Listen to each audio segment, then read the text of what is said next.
अस्सलाम वालेकुम। आज हम लोगों ने क्या करना है, जावा स्क्रिप्ट की सीरीज़ में हम अपना लेक्चर को आगे बढ़ाते हैं। आज हमारे टारगेट कुछ डिफरेंट है। आज हम लोगों ने सबसे पहले क्या देखना है, कमेंट कैसे किया जाता है जावा स्क्रिप्ट में। अगर मैंने सिंगल लाइन कमेंट करना है या मैंने मल्टी लाइन कमेंट करना है तो क्या तरीक़ेकार होगा। फिर उसके बाद मैं आप लोगों को बताऊँगा स्केप सीक्वेंस करैक्टर। ठीक है, ये क्या चीज़ है, किस बला का नाम है ये। ठीक है, फिर सेकंड में हम लोगों ने क्या करना है, डॉक्यूमेंट का एक ऑब्जेक्ट था, मैंने बताया था ऑब्जेक्ट क्या होता है, मेथड क्या होता है। तो उसका डॉक्यूमेंट एक ऑब्जेक्ट है और उसका एक मेथड हम देख चुके थे, राइट। सही, इसी तरीके से आज मैं एक और मेथड से आप लोगों को मुतारिफ करवाऊंगा। ठीक है, तो स्टार्ट करते हैं कहाँ पे, कमेंट से। सिंगल लाइन कमेंट करना तो डबल स्लैश लगेगा, मल्टी लाइन तो ये देखें दर स्लैश स्टैटिक से स्टार्ट होगा, स्टैटिक स्लैश तो खत्म हो जाएगा। अगर आप लोग क्या यूज कर रहे हैं, कोई एडिटर यूज कर रहे हैं, तो मे बी उसके अंदर क्या हो, कोई शॉर्ट की हो उसको कमेंट करने की। एडिटर आपको फिजिबिलिटी प्रोवाइड करता है ना कि आप अपने कमेंट को इजीली शॉर्ट की को यूज करके या कोई भी एक्स वाई जी जो भी इसने प्रोवाइड करी हुई है उसको यूज करके कमेंट कर सकते हो। अगर मैं वीएस कोड की बात करूँ तो वीएस कोड हमें क्या फिजिबिलिटी प्रोवाइड करता है, आपने जिस लाइन को कमेंट करना है उन पूरी लाइन को एक सिलेक्ट करो और कंट्रोल और फॉरवर्ड स्लैश को क्लिक कर दो एक साथ, तो क्या हो जाएगा, वो पूरा कोड कमेंट हो जाएगा। ऐसा ही है। लेकिन अगर मैं नोटपैड पे काम कर रहा हूँ तो ये काम मुझे प्रोवाइड होगा नहीं, ये शॉर्ट की नहीं चलेगी क्योंकि ये तो एडिटर तक महदूद है ना। सही, तो इसका मतलब है मैंने मैनुअली करना पड़ेगा। तो ये वो तरीकेकार है जो मैं जिससे कोड को कमेंट कर सकता हूँ। कोड को कमेंट क्यों करते हैं, यू नो वेल। अगर मैंने क्या करना है, फॉर एग्जाम्पल मैंने कोई कमेंट करके काम कर रहा हूँ, कमेंट देखो मैंने दोबारा अगेन कमेंट ही का इस्तेमाल किया कि अगर को मैं हिंट देना चाह रहा हूँ कि भाई यहाँ पे ये होगा, यहाँ पे ये होगा। सही है, मतलब ये इस चीज़ की कोडिंग हुई है, इस चीज़ की कोडिंग हुई है, मैं अपने कोड के बारे में कुछ डिफाइन करना चाह रहा हूँ। सही, तो मैं वो क्या कर सकता हूँ, वो आउटपुट पे तो नहीं दिखाना चाह रहा ना, मैं अपनी याददाश्त के लिए लिख रहा हूँ कि अगली बार अगर मैं कोड करूँ तो मेरे पल्ले पड़ जाए। तो मैं वो कोड वो मैं लिख लेता हूँ, अपनी जबान में लिख लेता हूँ और पूरे का पूरा कमेंट कर देता हूँ। आउटपुट पे उसका बिहेवियर नहीं आता। या कमेंट का एक और मकसद हो सकता है, कोई बिहेवियर जो मैं आउटपुट पे शो नहीं करना चाह रहा। सही है, लेकिन वो कोड हो सकता है इन फ्यूचर मैं उसको यूज करूं, तो मैं उस कोड को कमेंट कर लेता हूं। सही है, ये है इसका काम, जो HTML CSS में भी आप लोगों ने ये किया होगा। ठीक है, escape sequence character. Escape sequence character ऐसे कैरेक्टर होते हैं नॉन, जिनको मैं क्या यूज करता हूँ, नॉन प्रिंटिंग कैरेक्टर। क्या कहते हैं इनको, नॉन प्रिंटिंग कैरेक्टर। ये खुद इटसेल्फ प्रिंट नहीं होते, ये हमेशा आपको किस में नजर आ रहे होंगे, स्ट्रिंग में नजर आएंगे, स्ट्रिंग में नजर आ रहे होंगे। और ये खुद इटसेल्फ, देखो स्ट्रिंग का तो तरीकेकार ये ना, अगर मैं दो भी चीज डबल कोटेशन में लिखता हूँ वो एज इट इज आउटपुट में नजर आ जाती है। ऐसा ही है, इनको भी स्ट्रिंग में ही लिखा जाएगा, but the behaviour is that ये आउटपुट में मेरे पास नजर नहीं आएंगे, लेकिन इनका बिहेवियर आउटपुट पे आप इजीली देख सकते हो। सही, ये मेरे पास क्या है, स्केप सीक्वेंस कैरेक्टर। ठीक है, अच्छा, हमेशा इनके आगे आपको ये मतलब जैसे पोस्ट फिक्स कहते हैं ना, सॉरी प्रीफिक्स, मतलब सब अगर किसी चीज के आगे हमेशा कोई पर्टिकुलर चीज आती है तो वो मेरे पास क्या कहलाती है, प्रीफिक्स कहलाती है। तो हमेशा इनके आगे आपको एक स्लैश का, बैक स्लैश का क्या मिलेगा, आपको प्रीफिक्स मिलेगा। जैसे ये बैक स्लैश मौजूद है, मतलब है कि ये कैरेक्टर हमेशा इस बैक स्लैश के साथ ही स्टार्ट हो रहे होंगे। ठीक है, बहुत सारे हमारे पास क्या हो सकते हैं, स्केप सीक्वेंस कैरेक्टर हो सकते हैं, लेकिन मैं सिर्फ और सिर्फ उन्हीं की बात करूंगा जो ज्यादा यूज होते हैं। सही है, फॉर एग्जाम्पल मैंने लाइन ब्रेक करना है, डॉक्यूमेंट डॉट राइट कर रहा हूँ या अलर्ट करवा रहा हूँ कोई भी चीज। For example my name is Ali Ahmed and my book, sorry and my age is 20।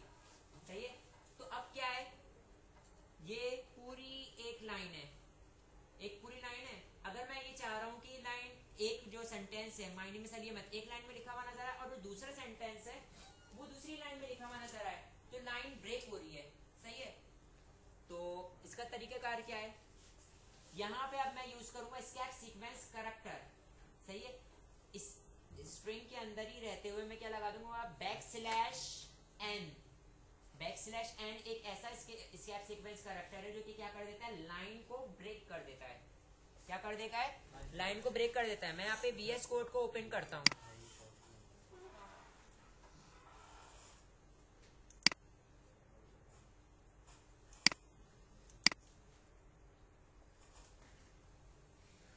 File, open folder, desktop पे जावास्क्रिप्ट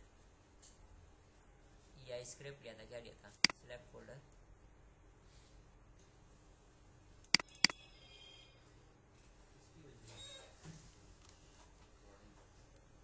अच्छा मैं यहाँ पर क्या यूज करता हूँ, स्केप सीक्वेंस कैरेक्टर को यूज कर लेता हूँ। ठीक है, मैं एक नया पेज यूज करता हूँ और मैं यहाँ पे ले लेता हूँ स्केप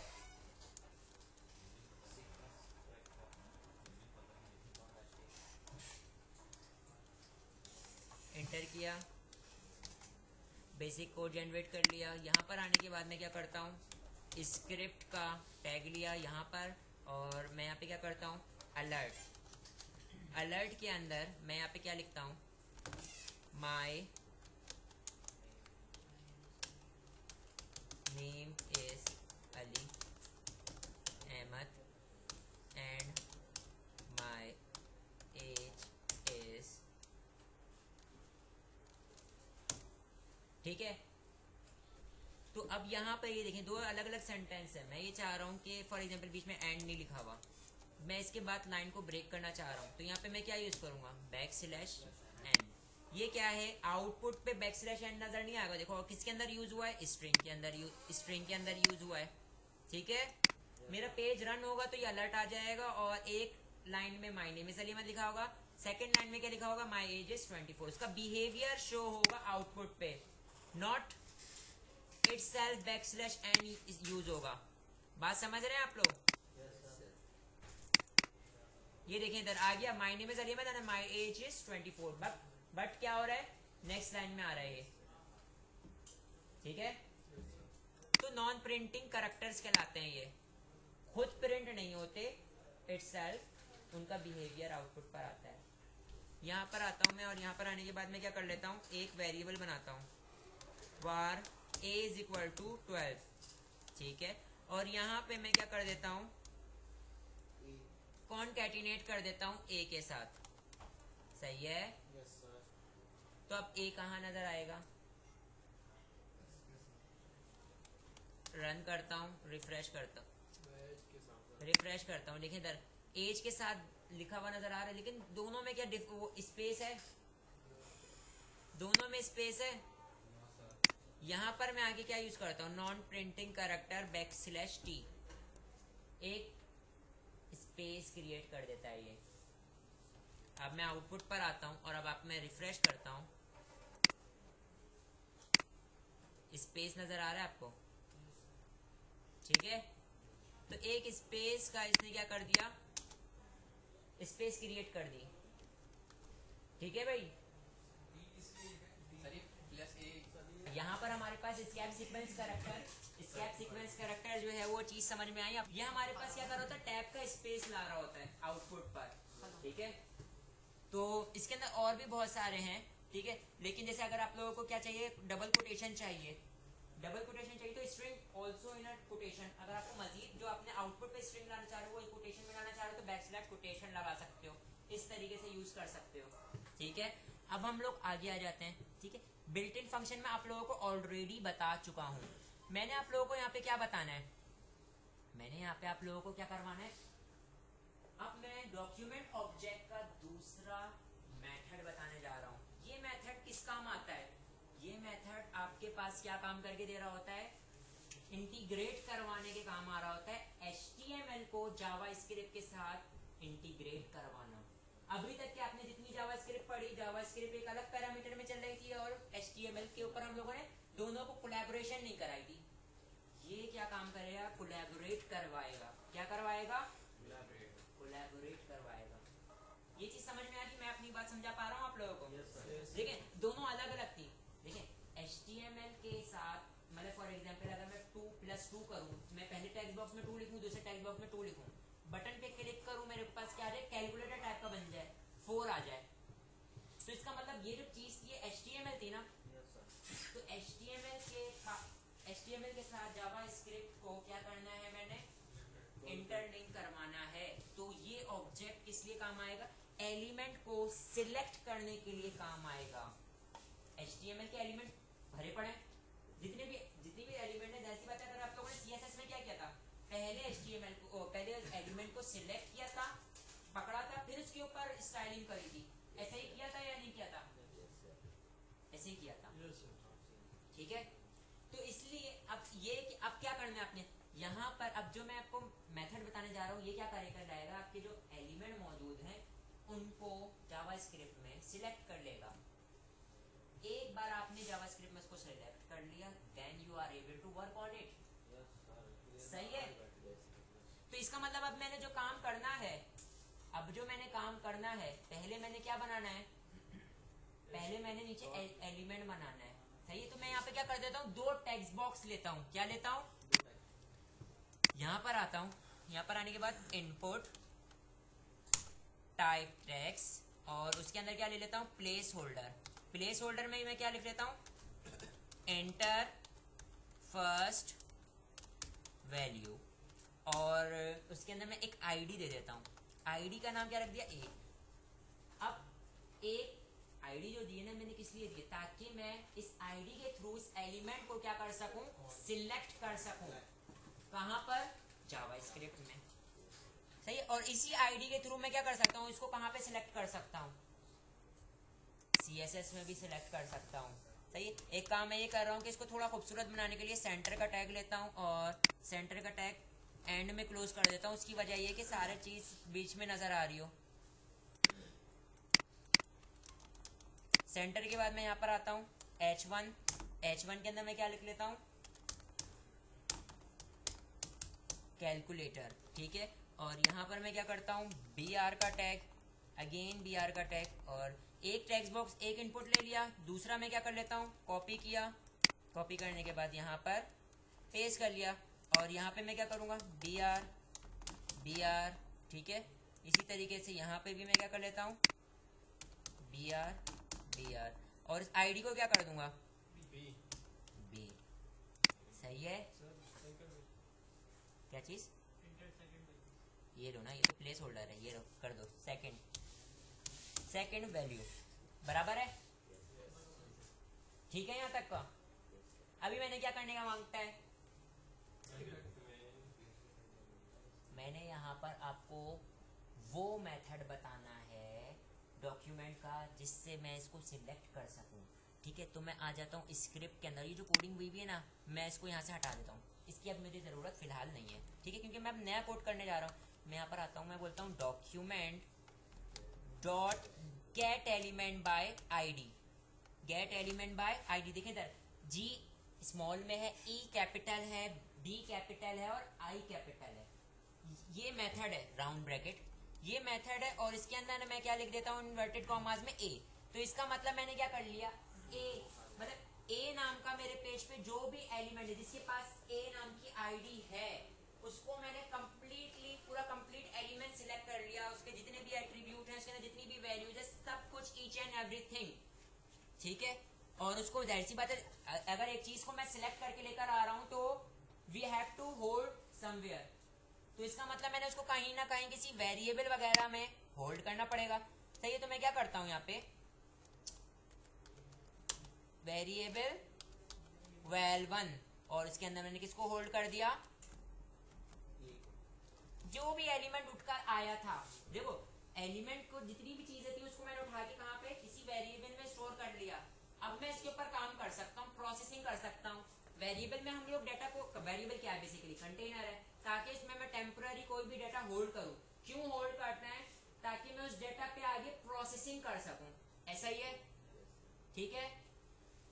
अभी अगर मैंने उस एलिमेंट की सारी चीजें नहीं उठानी, सिर्फ और सिर्फ क्योंकि इनपुट है, मैंने उसके अंदर मैं चाह रहा हूँ सिर्फ और जो यूजर लिख रहा हो, जो भी उसमें टेक्स्ट लिख रहा है, तो इनपुट के अंदर जो भी लिख रहा है सिर्फ और सिर्फ वैल्यू उठे, तो मैंने क्या करना पड़ेगा, आईडी डॉट वैल्यू।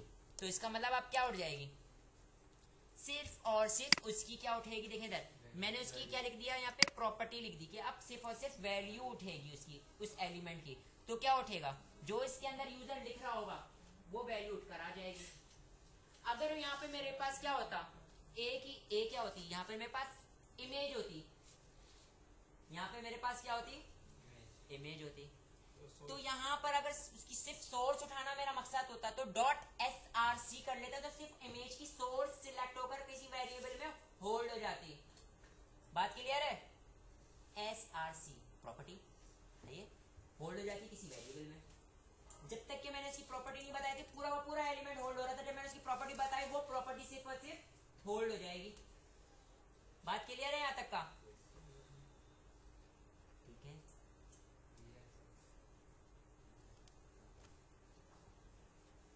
बराबर है। पर मैंने यहाँ पे क्या करना है, दूसरे टेक्स्ट बॉक्स की भी वैल्यू को उठाना है, तो मैं यहाँ पे क्या करूंगा,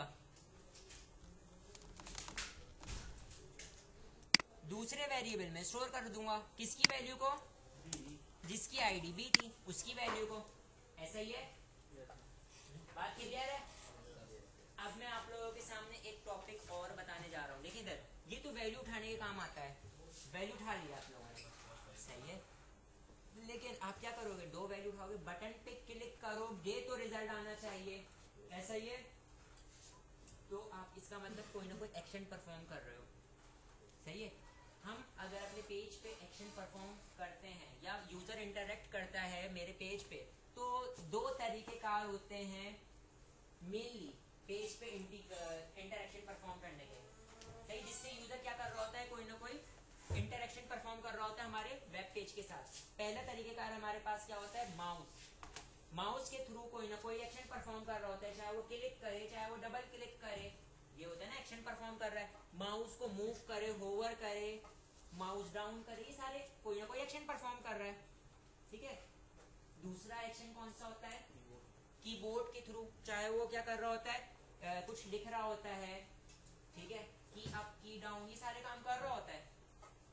तो जाहिर सी बात है, अब अगर मैंने इंटीग्रेट करना है तो ये चीज जानना लाजमी है कि हम देखो, मैंने यूजर से वैल्यू तो उठा ली, लेकिन मैं बटन के क्लिक के ऊपर ये एक्शन लाना चाह रहा हूँ कि वो रिजल्ट आ जाए, सही है, ऐसे ही चाह रहा हूँ ना।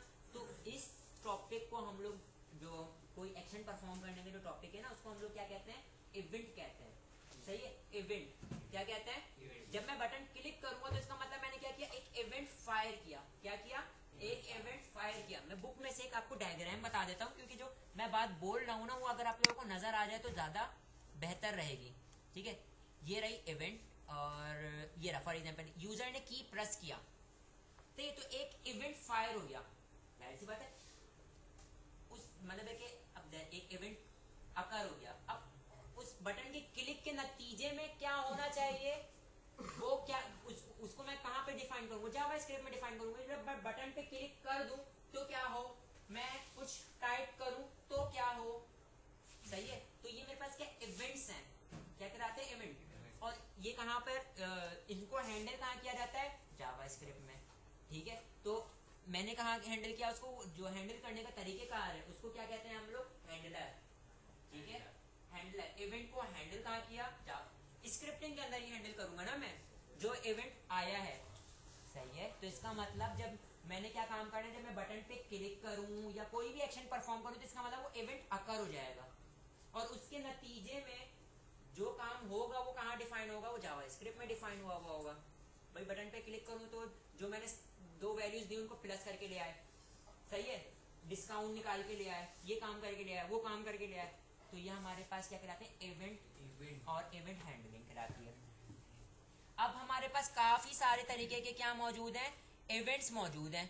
जैसे क्या है आपके पास, मैं अगर बात करूं तो कीबोर्ड के इवेंट्स कौन कौन से होते हैं, ऑन की डाउन, ऑन की अप, ऑन की प्रेस। अब आप बोलेंगे सर हमें तो रियल लाइफ एग्जांपल मांगता है, तो मैं बोलूंगा कि भाई गूगल सर्च बार, आप वहां पे कुछ भी लिखने के बाद की अप करते हो तो वो नीचे इंटैलिसिस में नीचे आपके पास ऑप्शन में नजर आने लग जाता है, ए से रिलेवेंट जितनी भी उसके पास चीजें होती है वो नजर आने लग जाती हैं। वो अपने डेटाबेस में से सर्च करके लाना शुरू कर देते हैं कि भाई ये चीजें मौजूद हैं, ऐसा ही होता है, तो इसका मतलब वहां पे कोई ना कोई ऑन की अप पर एक इवेंट फायर हो रहा है, एक इवेंट फायर हो रहा है और उसको हैंडल किया जा रहा है कि भाई जब इवेंट की अप होगा तो आपने क्या करना है, इंटेलिसिस के अंदर जो भी चीजें ए से शुरू होने वाली है वो सारी की सारी दिखा देनी है। ऐसा ही है, ठीक कह रहा हूं? किया है आप लोगों ने काम। कीबोर्ड का इवेंट था वो। अब इसी तरीके से अगर मैं माउस की बात करूं तो माउस के भी हमारे पास बेशुमार इवेंट है। भाई आपने लॉगिन देखें इधर, मैंने यूजर नेम लिखा, पासवर्ड लिखा, तो जैसे मैं पासवर्ड लिख के मैं अपने की अप करूंगा तो क्या मतलब है कि वो लॉगिन हो जाएगा?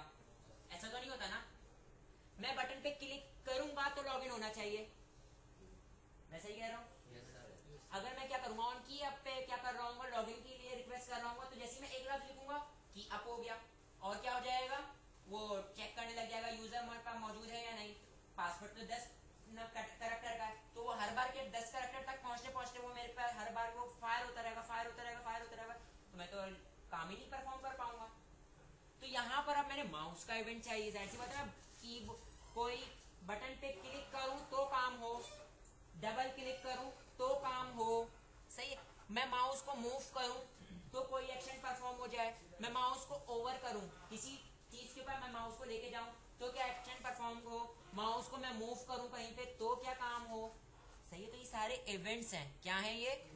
माउस आउट करूं तो क्या हो जाए, ये बात समझ में आ रही है? माउस के इवेंट अलग हैं, कीबोर्ड के अलग हैं। जैसे कि एक और है ऑन चेंज, ये ज्यादातर आपके पास ड्रॉप डाउन में शो होता है।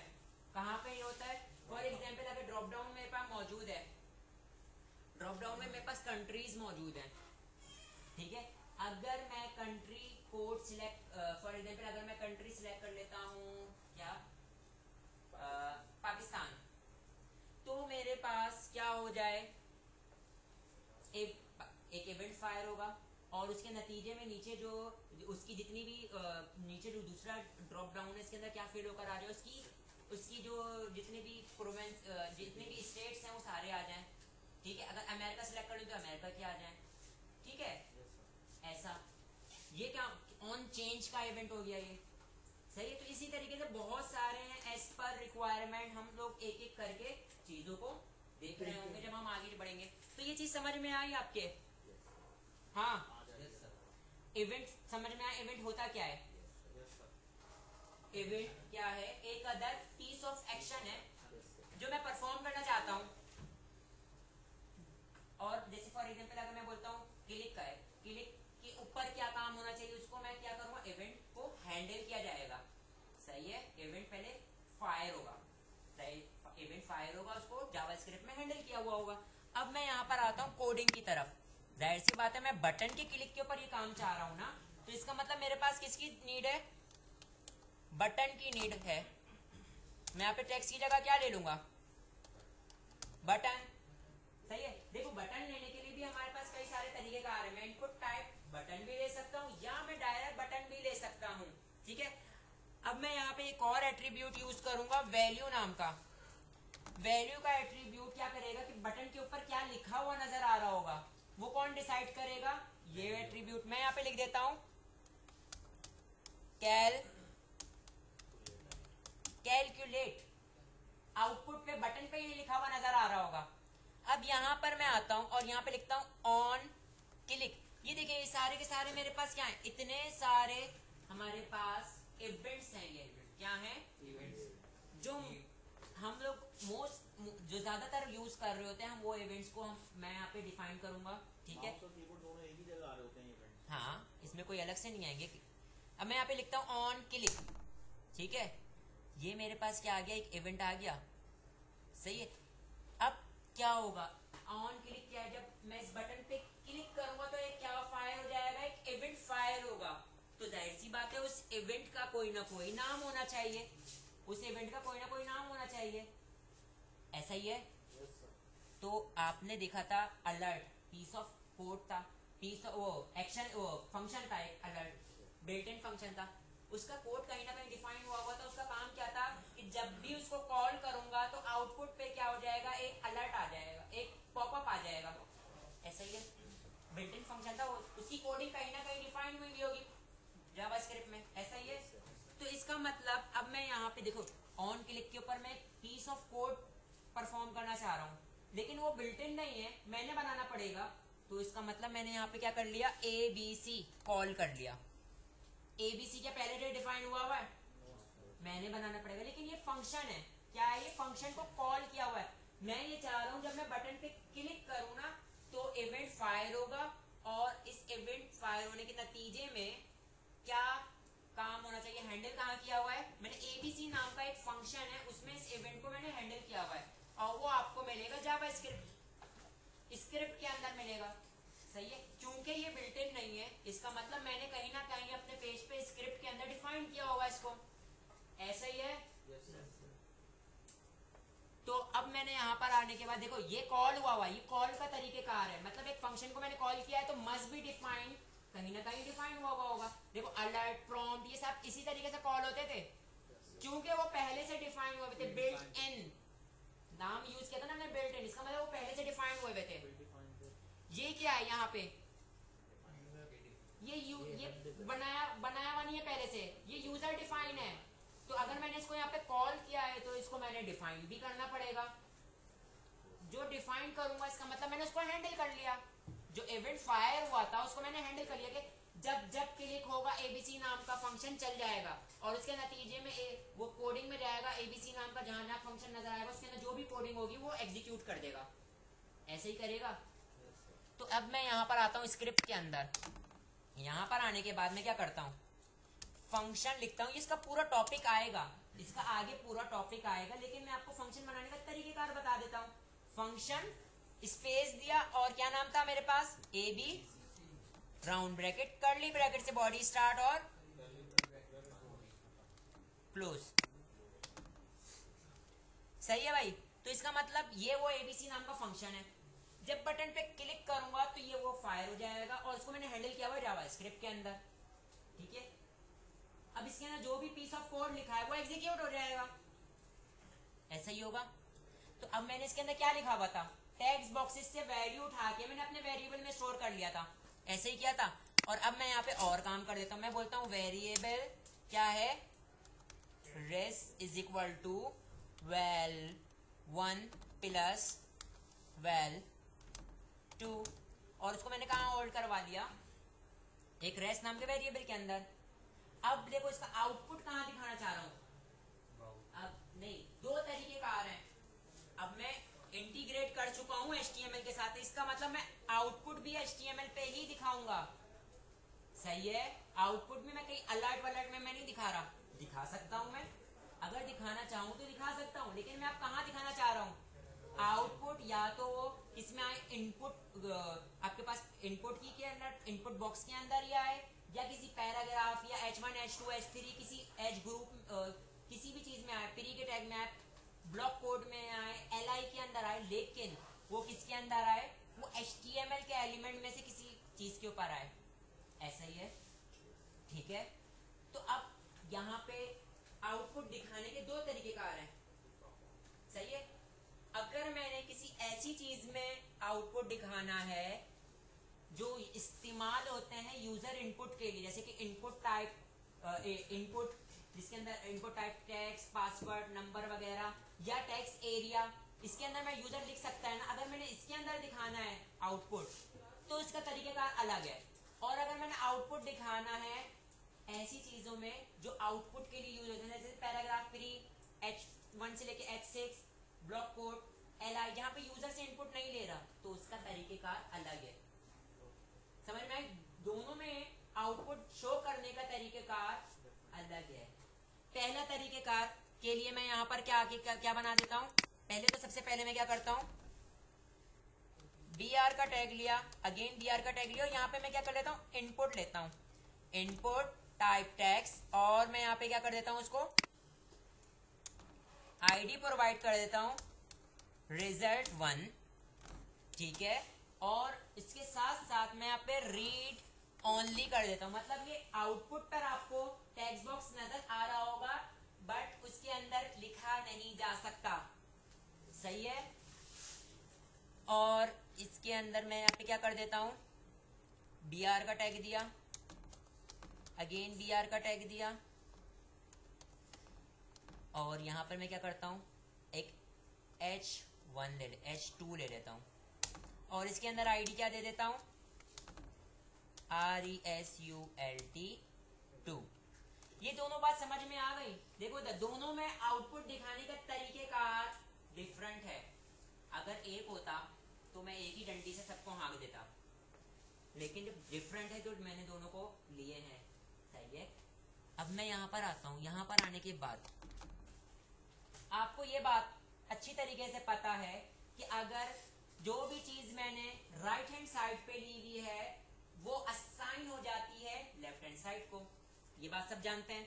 अगर मैंने ये देखो document dot gate element by ID लिखा हुआ है, ये कहां पर मौजूद है? राइट साइड पे मौजूद है। तो ये कहां पे असाइन हो जाएगा? लेफ्ट साइड में, मतलब इस वाले वेरिएबल के अंदर आके स्टोर हो जाएगी। सही है। तो ये बात बताने का मकसद ये कि अब जो मैं लिखने जा रहा हूँ वो चीज क्या है, उसके लिए बात मैंने बताई आप लोगों को। मैं यहाँ पे लिखता हूँ document dot gate element by ID, जिसकी आईडी मेरे पास क्या है? रिजल्ट 1 है। क्योंकि अब मैं किसके अंदर शो करवा रहा हूं? इनपुट की वाली चीज के अंदर शो करवा रहा हूं, तो उसकी वैल्यू को बराबर करूंगा। किसको करूंगा? वैल्यू को। क्योंकि जाहिर सी बात है जितनी भी हमारे पास इनपुट्स होती हैं उसके अंदर हमारे पास वैल्यू यूज की जाती है। उसकी वैल्यू को किसके बराबर कर दूंगा मैं? इधर मैंने यहाँ पे लिखा कि उसकी वैल्यू में क्या चला जाए, मैं बोलता हूँ RES असाइन हो जाए। तो इसका मतलब RES के अंदर जो भी स्टोर हुआ था वो कहाँ पे चला जाएगा? वो रिजल्ट 1 की वैल्यू बन जाएगा। तो इसका मतलब टेक्स्ट बॉक्स में वो जो रिजल्ट कैलकुलेट हुआ था वो नजर आने लग जाएगा। ठीक है। इसी तरीके से मैं यहाँ पर आता हूँ document dot gate element by ID, जिसकी आईडी हमारे पास क्या है? रिजल्ट 2। ये देखें रिजल्ट 2। तो उसका आप देखो इसकी वैल्यू नहीं होगी क्योंकि ये पैराग्राफ है। ठीक है। मतलब पैराग्राफ नहीं, H2 है। सही है। इनपुट तो नहीं है ना किसी किस्म का, यूजर से इनपुट तो नहीं लिया जा रहा है यहाँ पे। तो मैं यहाँ पे क्या करूंगा? Inner HTML। क्या यूज करूंगा? इनर HTML की प्रॉपर्टी यूज करूंगा। उसको किसके बराबर कर दूंगा? RES। ठीक है। तो इसका मतलब मैंने ये जो इवेंट यहाँ से फायर हुआ था उसको मैंने कहाँ हैंडल कर लिया? स्क्रिप्ट के अंदर, और ये पीस ऑफ कोड लिख दिया। इसका मतलब जब जब बटन पे क्लिक होगा ये वाला काम होगा, जब जब बटन पे क्लिक होगा ये वाला काम होगा। करके दिखा देता हूं मैं यहाँ पर आता हूँ और यहाँ पे इसको एग्जीक्यूट करता हूँ। ये देखें, आप देख सकते हैं यहाँ पे मैं फर्स्ट वैल्यू पास करता हूँ 12, सेकंड वैल्यू इज 3 और मैं कैलकुलेट करता हूँ। तो आउटपुट देखिएगा थोड़ा डिफरेंट आएगा, लेकिन आएगा। और वो डिफरेंट क्यों आएगा? You know better. आया आउटपुट 123। क्यों आया? क्योंकि मैंने टेक्स्ट बॉक्सेस से वैल्यू उठाई थी।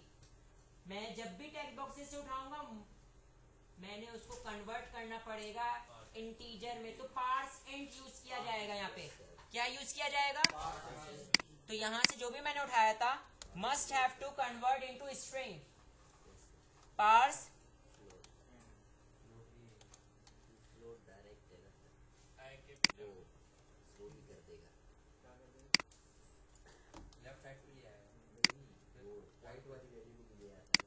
डेसिमल वाली वैल्यू को भी लेकर आ जाएगा। अगर मैं क्या यूज करता हूं? Parse float. ठीक है।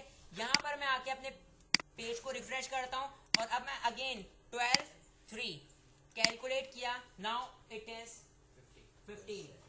ठीक है। तो यहाँ पे मैंने इस लेक्चर के अंदर, आज के लेक्चर में मैंने आप लोगों को क्या बताया कि जावा स्क्रिप्ट को किस तरीके से इंटरलिंक करेंगे, या इसके दूसरा अल्फाज में यूज कर सकता हूँ कोलैबोरेट। HTML के एलिमेंट्स के साथ किस तरीके से इसकी कोलैबोरेशंस होंगी। ठीक है। ये बात याद रखिएगा। इसको वीडियो को देखो, इसको परफॉर्म करो और नेक्स्ट क्लास में आप लोगों का ये जो काम कराया यही आपका टारगेट है, मतलब यही असाइनमेंट है। टारगेट नहीं, असाइनमेंट है।